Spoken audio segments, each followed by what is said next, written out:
Blessed day, beautiful souls, and welcome back to Awaken Your Authentic Self. I'm your host, Jessica Rooks, and this is our sacred space for soul-led seekers, spiritual empaths, and truth tellers who are ready to rise into their fullest expression. Today, we're diving into something that is touching you every second of the day, even if you've never had language for it, your personal energy.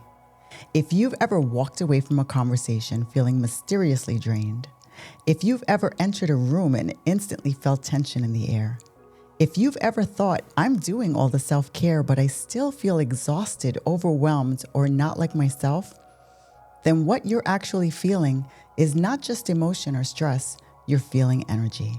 And learning how to work with that energy may be the missing life skill nobody ever taught you. My guest today knows this journey intimately. Gail Crystal Behrend is an engineer, author, speaker, and energy healer. Midway through a successful 20-year engineering career, a traumatic breakup sent her into a spiral of deep grief and despair. But what looked like a breakdown on the surface became a spiritual opening that transformed her from skeptic to seeker. In the process of healing her broken heart, she discovered the subtle world of human energy, the hidden currents that run through our bodies, our relationships, and our lives. She went on to study at the Brennan School of Healing, has been an energy practitioner in Vancouver for over 25 years, and co-authored the book, Energy is Real, a practical guide for managing personal energy in daily life. Her mission is simple and so powerful: to demystify human energy in practical, enjoyable ways, and to teach you how to own your energy so you can truly own your life. Gail, welcome to Awaken Your Authentic Self. I am so honored and excited to share this conversation with you today. Oh, thank you so much for having me. I'm very thrilled and excited to be here. It's my favorite subject. As is mine as a fellow Reiki practitioner, so I'm excited to dive into this. Gail, I'd love to begin right at that turning point in your life. You described that traumatic breakup as the catalyst that cracked you open spiritually. Can you take us into a specific moment in that spiral of grief when you realized something bigger is happening here? What were the first concrete experiences that made you question your old worldview as an engineer and accept that energy is real?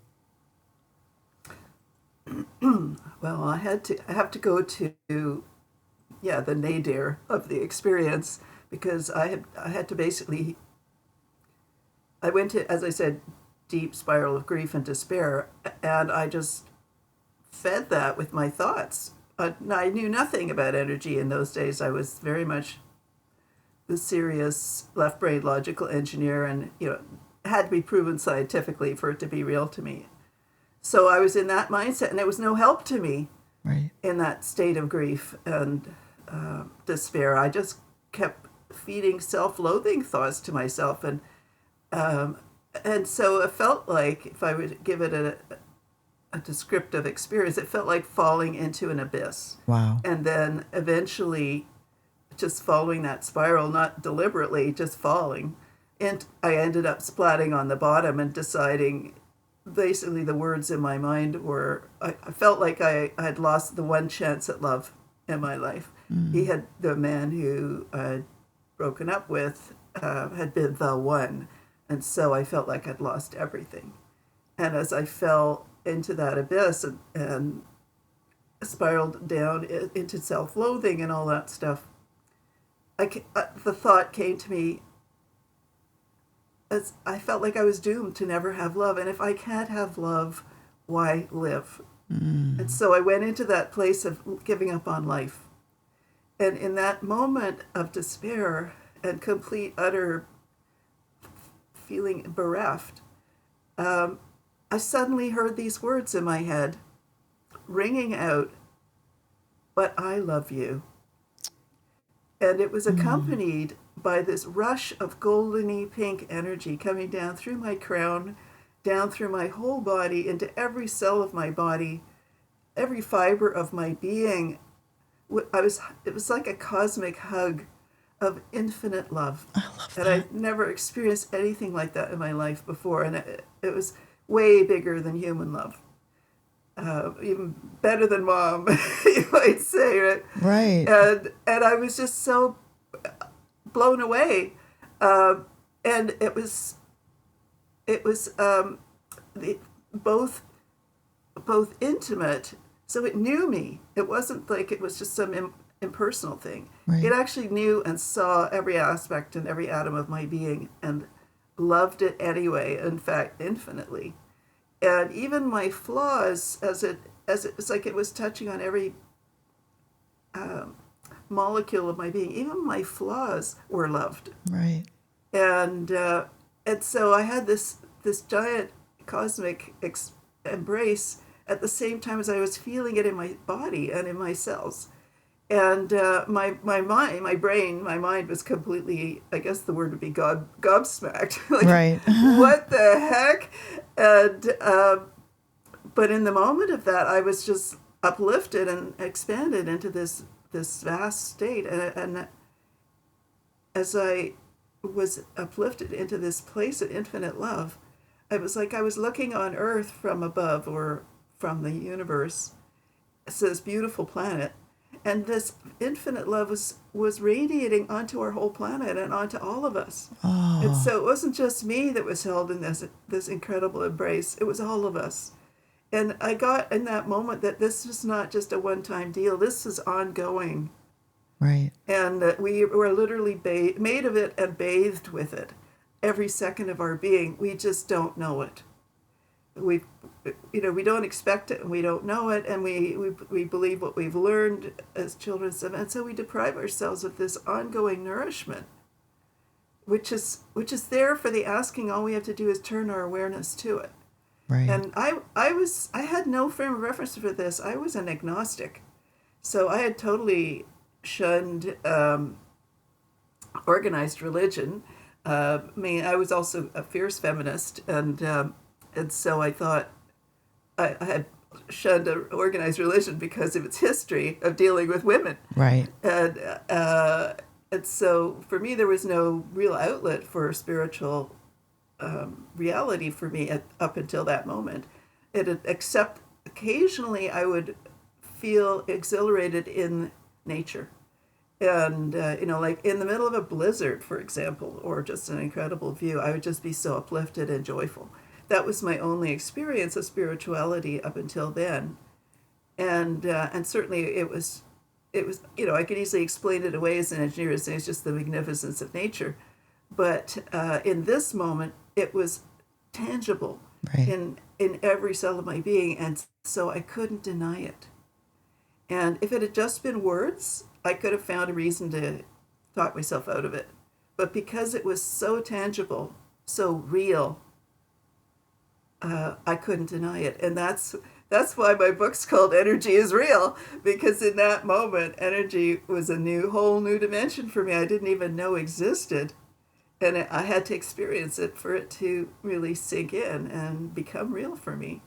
Had it only been the words, being so left-brained as you called yourself, you probably just would have pushed it off to like, yeah, I'm saying exactly what I want to hear. Yeah, hallucinating or that exactly. Right.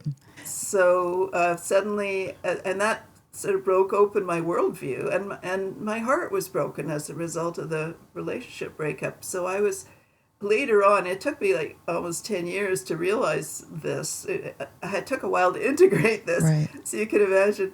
But I finally got, it opened my instrument, my channel for spirit as well, so that I could actually receive guidance.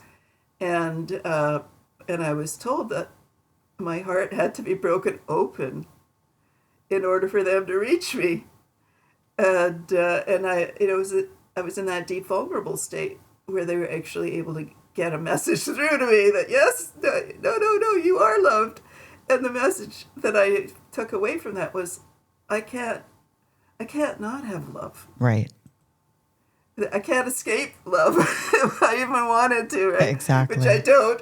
But in that moment, that was the learning, but it took a long time for the learning to fully unfold, right? Because my mind had to be open more fully and deeply to, what had just happened. And for me, that took about, I think, 7 years of intellectual seeking, Right. books in those days, because we didn't have internet. Right. And then later I had to take the next step. Oh, that is such a powerful doorway into this world. Oh, my goodness.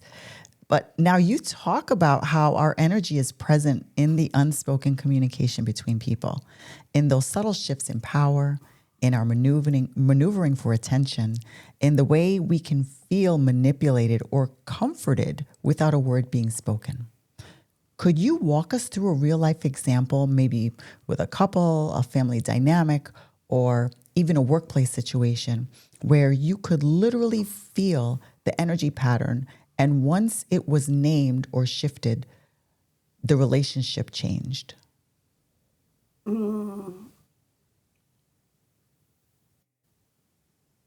Well, that would be a very long story, but I could come up with a more immediate example Okay, of how my changing my energy affected others.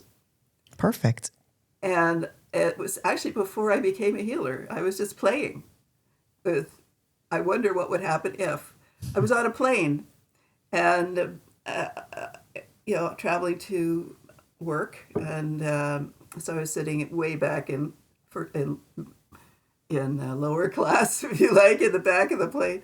And I watched back then they still served meals. That was included as the price of your ticket. And then, so I watched the crew coming down through the cabin, and they were in a foul mood. They were practically throwing the food on the trays of the customers, and like it's like a black cloud surrounding them. And I don't see energy, but I imagine it as or visualize it in that sense. But I didn't know that's what I was sensing. I felt it though, emotionally, and.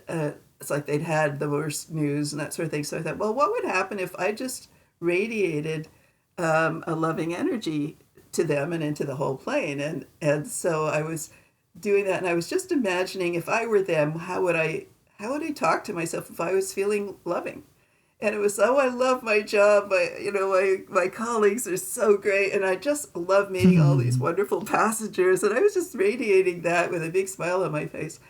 And as they came down the plane from the front to the back, they started shifting. And they started having conversations with the passengers, and smiles started showing up on their faces. Wow, that's beautiful. And then, so by the time they came to me, they were positively glowing. Right. So I thought, whoa, this stuff works. So that's a little tiny anecdote. Oh, my goodness. Well, for everyone listening, I want you to notice you probably have felt something like this at some point. You've just never been given a framework or tool. So this is what we're going to open up for you all today. Now, Yes. Gail, many of the souls in this community are empaths and highly sensitive beings. They hear own your energy and think, I don't even know where my energy ends and someone else's begins. From your perspective, what are some of the most common ways people give their energy away without even realizing it? And what is one simple, practical boundary practice someone could start using today, maybe in a difficult conversation or in a draining environment, to keep their energy clear and their sense of self intact? Yeah, as one myself, I know what a struggle it is. And sometimes I don't even know that I've merged until later when I'm by myself and I'm still feeling yucky. Yes. And so that's the first sign, is that there's no one around and you're still feeling like crap. And you weren't when you started the day. Right. And nothing actually happened in your own life to make you feel that way. So, what I do is I just after the moment I scan the past in my memory and say, well, who did I connect with today? And then it's like I'll feel that same bingo. And so what I will do is, as soon as I realize that I'm still merged with somebody, even though it's been hours since we spoke, and it could just be sitting on the bus. Somebody on the bus was feeling in a foul mood, or a suicidal mood, or an angry mood, Right. and I would just feel agitated, and I would I have my own ways of sort of protecting myself in that situation, but it's still, I had merged with them. And so I would, in looking back at that event, I would then visualize or remember what it felt like. And then I would just it's like lifting my hands around my body, lifting the energy out of my field.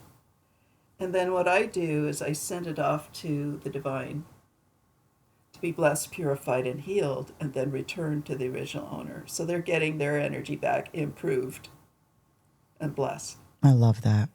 And then I do the same with my own energy. I imagine my energy is like energy streamers going out to them that have somehow connected to their field. And what I do is I imagine myself dropping that connection. So if you imagine these sort of iridescent streamers going out to someone that you've unconsciously sent out. Mm-hmm. So imagine that you, at the end of those streamers, it's like a hand. So you allow the hand to sort of like drop the connection, just like you would drop a tennis ball. Right. And then I slowly dissolve and retrieve my energy streamers back to me.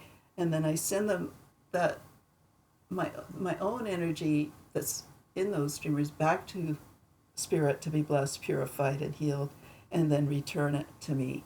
And I always feel so much better afterwards. It's like, oh, there I am.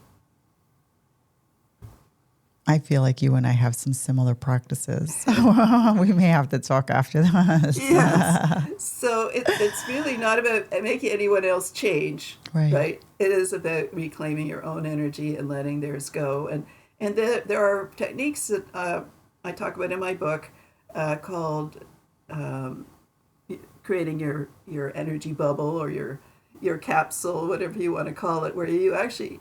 And energy follows thought. So visualization and imagination is very much a part of how we manage energy. Right. So if you can daydream, if you can dream, if you can imagine something, even reading a novel, you're imagining what the characters are doing, right? So that's the fourth dimension of our being, which is called the astral. That's our dimension of imagination.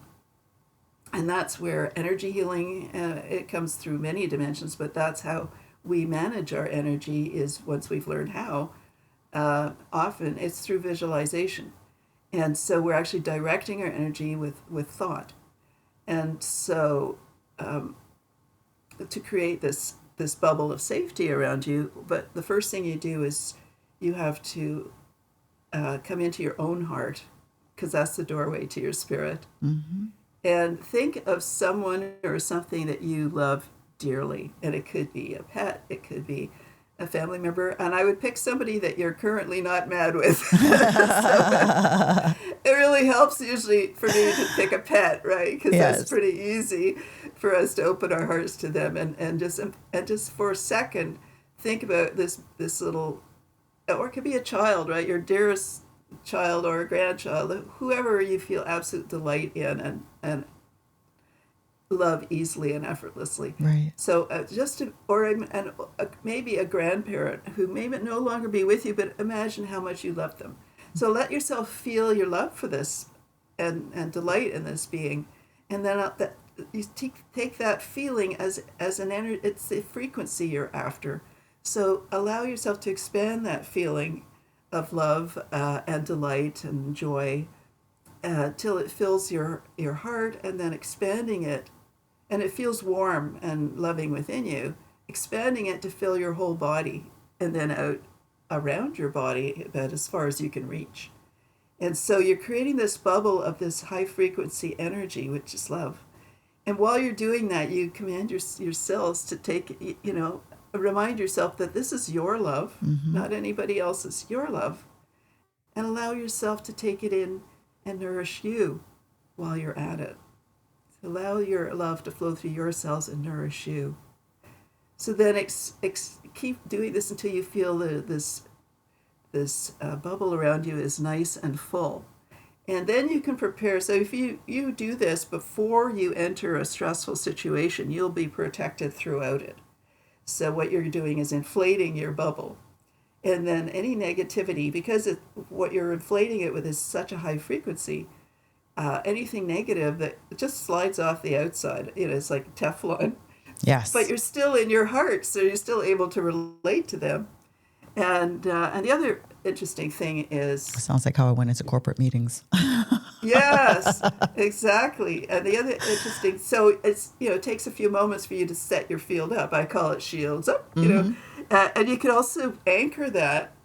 If you've ever heard of neuro-linguistic programming, you can anchor it with a tiny little gesture that nobody else could see. Like maybe you squeeze your baby finger, right? You're behind your back or whatever, or tug your earlobe. You practice this before you get into any kind of stressful situation deliberately, practicing your energy muscle, basically going Right. in and expanding, creating your bubble. And then as soon as you're in that full bubble state, feeling surrounded by love that's yours, you then tug your earlobe. And every time you practice it, the brain will create new neural pathways to link that tiny gesture with that energy state. So later on, you can quickly shift in a second into that loving state and then enter your interview. So and anytime you feel your energy flagging, you can use your little anchor and boom, you're back there. And so this is a really helpful way of being able to carry your energy toolkit around with That's a a little bit of beautiful an anchor. that's a beautiful suggestion. That really is tying in a gesture with, yeah, because so many of us, especially those of us who are energy healers, like I know myself, I work on my protective bubble before I even work on someone else. Or, sometimes even just before stepping outside, not knowing Yes, what I'm going into. But absolutely, I never thought absolutely. of that little gesture just to just kind of like, and I've seen people do it. I've seen psychics do that actually, Yeah, where yeah, they'll turn towards a wall and just do something and they just automatically kind of set up their space. yeah, So yeah. thank you for that. Or it could be a word. It could be a word, like shields up. Right. My co-author and I used to play with this, and we would go into a thrift store. But before we did, as soon as we were getting out of the car, we'd look at each other and say, shields up. And just the word would do it. And then we would enter. Because if you enter a thrift store or used bookstore, it's full of Oh, chaotic energy, so right? much crazy, So chaotic every energy. single person whose belonging is there, often Yes. it has been. And so still carrying their stuff and their story. That's not one of my So, favorite I mean, spaces it's to just enter. overwhelming, right? Yes. What's funny is I did have a little thing I used to do similar to that when I first started practicing Reiki. And I don't know why it started to come to me, but it was just, to me, it was like a mental thing just to turn the energy on. I'd be like, Reiki on. Yes, perfect. Absolutely. Or even stepping into the healing room saying showtime, it's like getting on the stage. But yeah, and so you can be playful with it. The key thing is it works for you, right? Right. Whatever you choose, ideally should be easy, unobtrusive, and meaningful. And practiced. If you practice it, that will create so that you're employing your brain's physiology to create the neural pathways to recreate the actual experience of That that bubble, right? That's perfect. That is Yeah. perfect. Now, you also talk about our personal energy wave, that natural Yes. cycle of expansion and contraction. So many people listening are used to pushing through fatigue, overriding their body, and living in chronic burnout. How would you help someone begin to recognize their own energy wave, and what might it look like very practically to structure a day or a week in alignment with that natural rhythm instead of constantly fighting it? Well, first you have to know what your rhythm is. And well, first of all, you have to know what your energy state is in the moment. Where am I now? Hmm. And uh, what I do is I do a quick little check-in and sort of figure out, if on a scale of 1 to 5, where's my energy right now, physically, emotionally, mentally, and spiritually. So physically, could I run a mile right now, or am I jumping off the walls? That's high. Right. But if I could barely open my eyes, that's low. And so simple. scale like that. Emotionally, am I really depressed and dark and gloomy and negative? Well, that's a pretty low emotional energy state. If I'm joyful and expanded and looking forward to the day and just feeling really happy, that's a high frequency state. So that would be a 5. And similarly, in your mentally, am I having trouble connecting a thought together? Am I having trouble focusing? Am I, thinking negative thoughts and defeating, self-defeating thoughts? Well, that's your mental energy's low. Mm-hmm. If I, however, have can think clearly and can communicate it clearly, and as I'm feeling creative, that's a high frequency mental state. So everything is working. And then finally, in the spiritual aspect of your being, do I feel down on myself? Am I feeling unworthy and worthless? Do I feel hopeless? Do I feel like there's no future for me? Well, that's definitely a low frequency state on the spiritual level of your being. Mm-hmm. And if I'm feeling joyful, expanded, connected to everything, and just loving everything, you're in the top level. You're in a high 5 level of your spiritual being. So just do a little quick energy check in that way, a little quick interview. Well, where am I? And do it enough, you'll just come up with instantly with a number, because you already have trained yourself to notice. And so then the next step is, all right, so why? If you're in a low state, what happened recently that might have caused this? So your energy does have natural waves, but it can also be triggered by something. Mm-hmm. And so oddly enough, one of the things that can trigger a low state is an expanded experience a day or so ago. So if you went to a class, an energy healing class, and everything was fantastic, and you just love your classmates and you learn something new and you're excited, your energy after a huge expansion naturally goes inwards afterwards as part of the integration. And so, especially if you've made a breakthrough in your life, Right. you think, we think we should be there all the time. And so we think something is wrong when our energy starts descending. It's not wrong. It's just what naturally happens to your energy. It's how you integrate the experience. And so you're basically shifting into the contraction phase. And so it's like a sine wave. So at the top of the peak of the wave, you're expanded and everything all's right with the world. And at the bottom in the trough, that's where you're at the nadir, at the bottom of the contraction. That's as far as you can contract. Everything feels very, very slow and quiet, and you just want to sleep and that sort of thing. That's at the bottom of the contraction. Right. So if and you can make it more negative than it needs to be if you judge yourself. If instead you just say, oh, what happened if you, oh yeah, I had this amazing workshop. It was fantastic. And I felt so great and alive. And, oh, okay, so I must be in contraction now. And so then you take the pressure off yourself, right? You take off the judgment and you just go to your natural contraction bottom, the level at the bottom of the contraction, which is really peaceful. Right. And you might be dreamy, you might be reflective, you might be writing in your journal, and so you're just being with it, and you nurture yourself. You're really kind to yourself in that state of contraction, and it speeds up the integration. And before you know it, you start getting new creative ideas. It's a creative wave, and that's where they gestate, is in the contraction. So just let them. So you've planted the seed, at the top, and now that seed is starting to, gather its energy to get ready to come out in the next expansion. And so learning to surf your energy wave by being aware of where you are and in it and what to do about it. And so because our culture is so action oriented, Right. and there's so much pressure to do and meet this deadline, and everybody, and if you're, especially if you're a spiritual person or a healer, everyone's saying, no, you have to hold this high frequency all the time. Yes, right? impossible. Yeah, and you're going to we're, judge we're still yourself. we're still a little 3D human here. Exactly, but also recognizing that the contraction is natural. It's Right. not a bad thing, and but we just don't have words for it in our normal vocabulary. But as a healer, recognize that you may have had the most amazing expanding session with a client, and they came away really transformed, and you just feel full of joy and compassion and a blessing.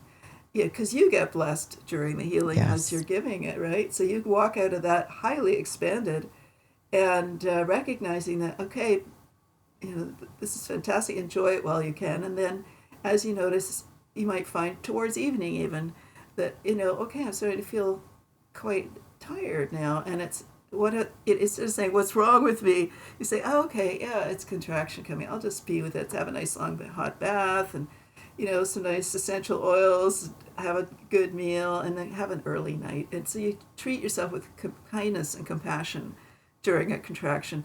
And that really speeds the integration. And your energy starts coming back to you. And in a few days, you'll start to notice. And maybe even the next day, you'll start to notice it's coming back. So one of the things I do, I have a little worksheet available on my website, which is how do you track your energy wave? Because it's not just the big things that create expansion. Your energy will naturally expand, and you'll find yourself in an expanded state. You'll be more productive than you would Right. be in a contracted state, and your thoughts, everything, every part of your being is working in sync. And your emotions, your body, your mind, and your spirit are all on the same page, and that sort of amplifies your ability to really be productive. And so what I have is this list. One side is a checklist with two columns.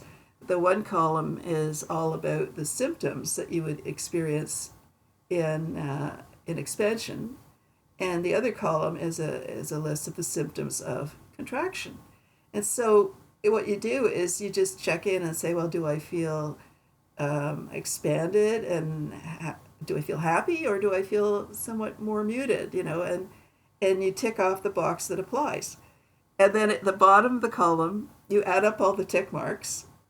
Of each column, there's a little total. Mm-hmm. You check out all the tick marks in each column, and the one that has the more tick marks is where you are on your wave. Oh, So, nice. okay, so I have more tick marks in the expanded column. That means I'm in the expansion phase.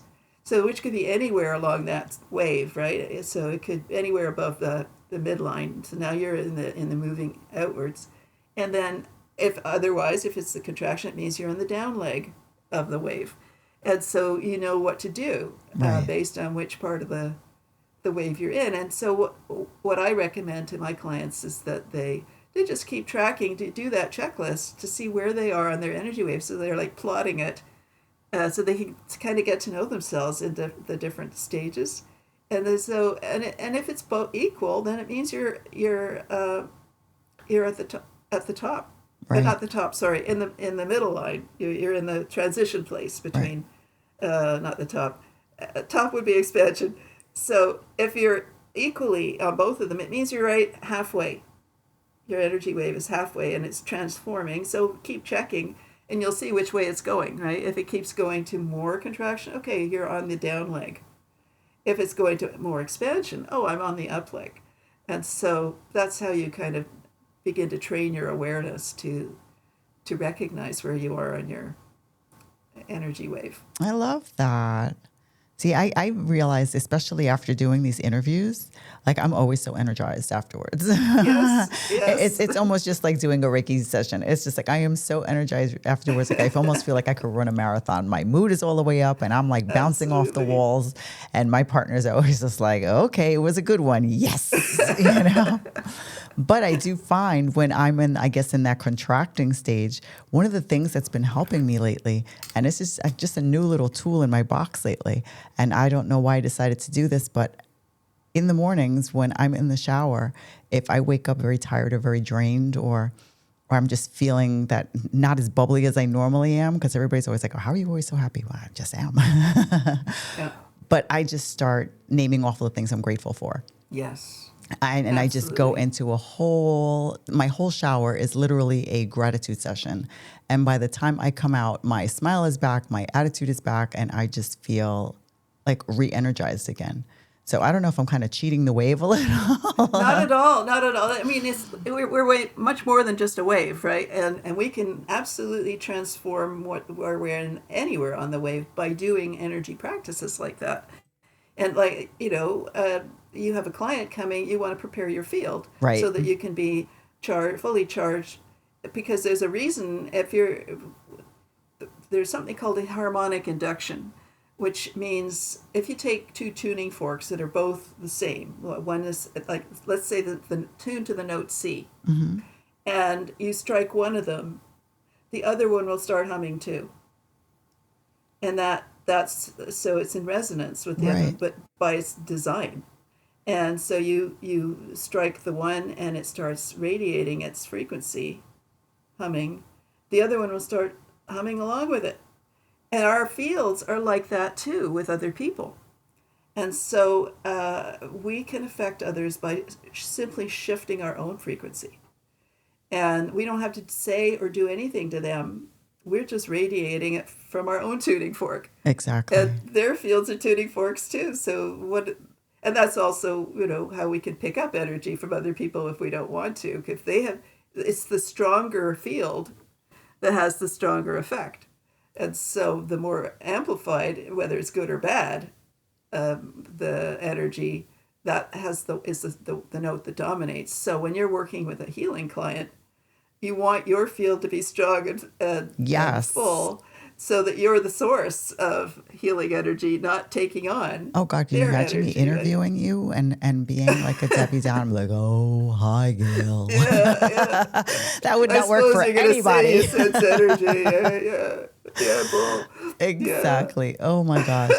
Now, I love how you bring both the spiritual and the practical into this conversation. Oh, yes. You That's have, the engineer. Yes. And I was going to say, you have an engineering background and your book is literally called Energy is Real. So you're very grounded in results. Can you share a story where someone applied your energy tools, maybe to their health, a work conflict, or a relationship, and the outcome was so tangible that even a skeptic would have to pause and say, okay, something real just happened here? Well, actually, I did it with an interview, a podcast interview. Not that they were negative, but they were curious, right? Mm-hmm. And I walked them through something that is something I learned from the Heart Math Institute. And I call it resting in the heart. I've adapted it a little bit, but it's basically, when I spoke to you about creating the bubble, it's very similar to that. And in fact, but I was walking them through it. And so they were doing it for themselves, and basically having them go through that process of thinking of somebody you love, or just thinking something you're grateful for. Like your gratitude practice is a wonderful way of increasing the frequency in your heart. And the key thing about this is that it's drawing your attention to the heart, which is actually, according to the Heart Math Institute, has a bigger energy field than even the brain. Mm-hmm. And so it influences the brain. And so as you go into your heart and deliberately cultivate an emotion of gratitude or joy or playfulness, even, all of those are high frequency energies. And love, of course, your energy is like, it's actually expanding in that very moment. And so I was walking them through that, along with the instruction that as it passed through their cells to allow it in. And they both felt it and said, oh, wow, this is incredible. Because they had been, in their grounded sort of interviewer state. And they were both uplifted. It was a couple. It was a relationship team, and they were just so thrilled by it. You can sense just hearing them talk. They were all bubbly, and they really got a direct experience of it. It was very powerful for them. And there was another interview I was on, which was with somebody who was a former atheist, and had gone back to religion. and his theme was "My religion's better than yours" kind of thing. So I was interviewing all these people from other religions and kind of using logic to try and prove how superior his own religion was. And I don't actually his website, with his little pictures for the different interviews were showed as if they were negatives. So like inverting the light and dark, Right. and so they look pretty scary, and when I saw that, I was invited to attend, and I don't have a religion. I am a student of A Course in Miracles, and I have a direct experience of spirit. So I don't need to, and my left brain logical mind couldn't find a framework for it until I started reading The Course in Miracles, and I discovered as I was introduced to it, I started reading it, and I thought, oh wow, this is exactly how I felt Right. in that moment of "But I love you," and it was like so resonant. I thought, finally, I found something, a framework that I can grow with, and it's not that I need to, teach it. Not that I need to convert anybody to it. This is a self-study course, Right. so it's for yourself, but it opens you up to communicating with spirit and opening to your own essence. So, so that's what I was representing in a way. I mean, he asked me what and I told him that. But when I shared that tip, that exercise that I just shared with you, he totally glowed afterwards, and he was just like, "Wow, you're amazing," that sort of thing. And he was all set to tear me down, and instead, he was like, I was talking, and also in a religious context, that this is what Jesus was doing, what he was talking about.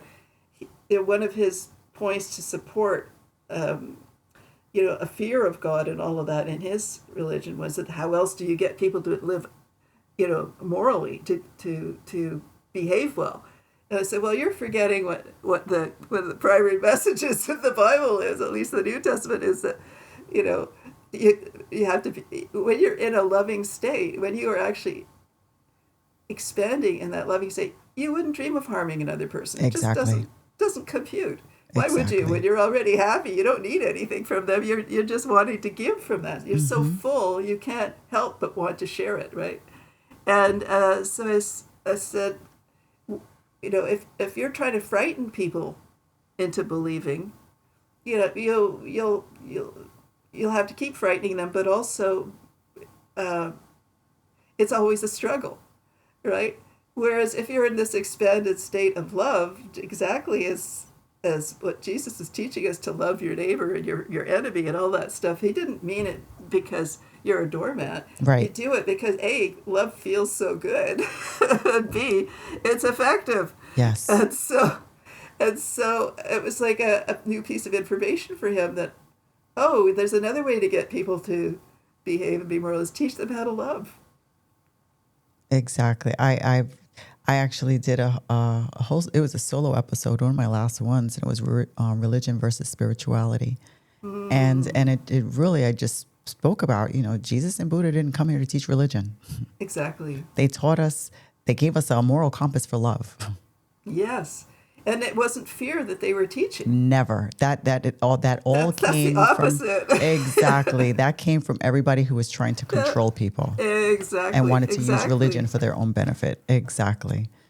Oh my. So the funny punchline, funny thing is that after all this, I mean, he was just sort of being very positive and all this. So later I thought, well, let's see what kind of image he used on mine, and it was, he didn't turn it into a negative. So I thought, yes. Yay. Yeah, exactly. Where is my aura? Yes. Oh my goodness. Gail, for someone who's brand new to this, who feels overwhelmed by all the concepts, could you offer a very simple 3 to 5 minute daily practice to start managing their personal energy? Something they can do today that, if they stayed with it, would genuinely change their life over the next few months. Well, I think I've already shared something like that. Resting in the heart is fantastic. Resting and actually that's it's not up yet, but it's a blog post I'm in the process of writing, and Okay. I'll be putting up on my website. But basically, that whole process of, and ideally do it first thing in the morning, like you do, right? Mm-hmm. Where you sit and it starts with gratitude and going into just resting in the heart. I suggest putting your hands on your heart and allowing the warmth from your hands to sink down and warm up your heart. And I like to imagine that it's like the sun, and the heart is like a flower, and it's just opening up to take in that sunshine, the sunshine of your gratitude, and your love and appreciation for whoever you want to think about, who gives you that feeling. And and it's really important to remember that that feeling that you're feeling, that glow that you're feeling inside, that's your love. It's not coming from anyone else. It's not somebody giving it to you. It's you recognizing that you can also love. And especially for people who have trouble knowing how to love themselves, this is a great way to do that, to practice this as you're just focusing on your gratitude, and that causes your heart to open and love to flow. And you're practicing your delight and a love for someone else or something else, maybe your dog or your cat. And you're just sitting there dwelling in, oh, I so love this. You're so cute. You're such a lovely being. And you feel the energy that generates in your own heart. And you realize that's your heart. That's your love. And so you then breathe that into the rest of your body so all your cells can take it in. And you're allowing your own love to nourish your cells. That is so powerful. It's tangible. And it actually has been shown to heal. And so whatever state you're in, it's going to affect all levels of your being. Your body, your emotions, your mind, and your spirit. Just doing that regularly, creating that as a daily habit, or even whenever you feel you need a touch-up in your energy, that is, I think, a life-transforming practice.